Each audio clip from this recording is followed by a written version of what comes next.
হাঁস এবং মুরগির গল্প। এক সুন্দর গ্রামে একটি হাঁস থাকত যার নাম ছিল মতি।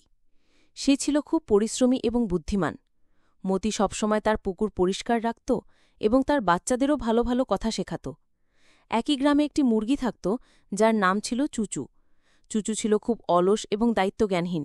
সে সবসময় নোংরা জায়গায় থাকতে পছন্দ করত এবং অন্যদেরও সাহায্য করত না। একদিন মতি চুচুকে বলল, বোন চুচু, তুমিও একটু পরিশ্রম করো, তোমার চারপাশের পরিবেশ পরিষ্কার রাখো এবং তোমার বাচ্চাদেরও ভালো অভ্যাস শেখাও। কিন্তু চুচু মতির কথা কানে তুলল না এবং হাসতে লাগল। সে বলল, আমার এইসব কাজ করার কি দরকার, আমি তো এমনই ঠিক আছি। সময় গড়িয়ে চলল। একদিন গ্রামে একটি ভয়ঙ্কর রোগ ছড়িয়ে পড়ল।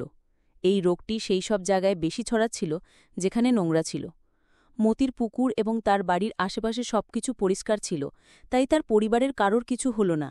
কিন্তু চুচুর বাড়ি এবং তার আশেপাশে খুব নোংরা ছিল, তাই সে এবং তার বাচ্চারা সেই রোগে আক্রান্ত হল। চুচু খুব দুঃখ পেল এবং তার ভুল বুঝতে পারল।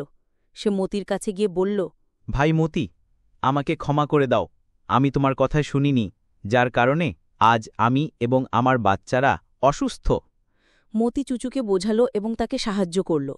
সে চুচুর বাড়ি পরিষ্কার করাল এবং তার ও তার বাচ্চাদের যত্ন নিল। ধীরে ধীরে তারা সবাই সুস্থ হয়ে উঠল। এই গল্প থেকে আমরা কি শিখি? এই গল্প থেকে আমরা শিখি যে পরিষ্কার পরিচ্ছন্নতা এবং পরিশ্রমের ফল সবসময় ভালো হয়।